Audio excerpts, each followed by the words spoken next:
સમાચાર સામે આવી રહ્યા છે, જેમાં બહિયલ તોફાનકાંડ બાદ એક્શન બુલડોઝર.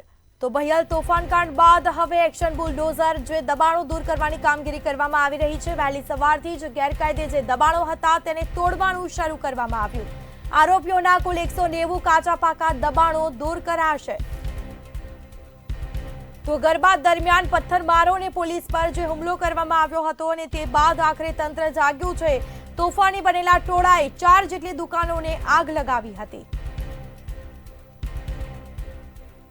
તો જેના દ્રશ્યો અમે આપને બતાવી રહ્યા છીએ. 190 જેટલા દબાણકારોને નોટિસો ફટકારવામાં આવી. 2 દિવસમાં પુરાવા રજૂ કરવાનું અલ્ટિમેટમ આપ્યું હતું. તો ગત રોજ સાંજે સમય મર્યાદા પૂર્ણ થતા તંત્ર એક્શનમાં આવ્યું છે અને દબાણ હટાવવાની કામગીરી કરવામાં આવી છે. એસપી રવિ તેજા, વાસમ શેટ્ટી સહિતના અધિકારીઓ સ્થળ ઉપર પહોંચ્યા છે. 15 થી વધુ જેસીબી દ્વારા બાંધકામ તોડવાનું શરૂ કરવામાં આવ્યું. તો દબાણો દૂર કરવાની કામગીરી વહેલી સવારથી કરવામાં આવી રહી છે. બહિયલ તોફાનકાંડ બાદ હવે એક્શન બુલડોઝર, જેમાં વહેલી સવારથી ગેરકાયદે દબાણો તોડવાનું શરૂ કરવામાં આવ્યું.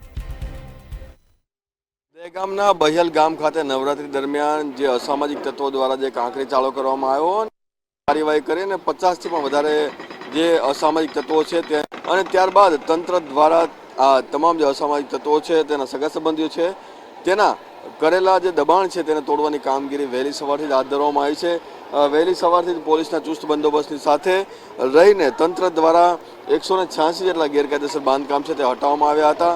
આ સાથે આ બાંધકામ જ્યારે તોડવામાં આવી રહ્યા ત્યારે કોઈ પ્રકારનો અનિચ્છનીય બનાવ ન બને તે માટે પણ મોટી સંખ્યામાં પોલીસનો કાફલો છે તે ઘટના સ્થળે મૂકી રાખવામાં આવ્યો. સાથે સાથે જ આ વિસ્તારને આખો કોર્ડન કરી દેવામાં આવ્યો અને ડ્રોન દ્વારા પણ આ વિસ્તાર પર સતત નજર રાખવામાં આવી રહી છે.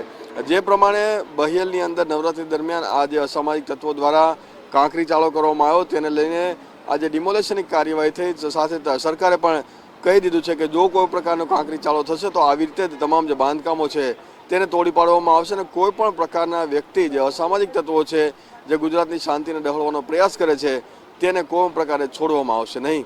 કેમેરામેન પૂજન બ્રહ્મભટ્ટ સાથે મીર દુધરેજા, મંતવ્ય ન્યૂઝ, દહેગામ.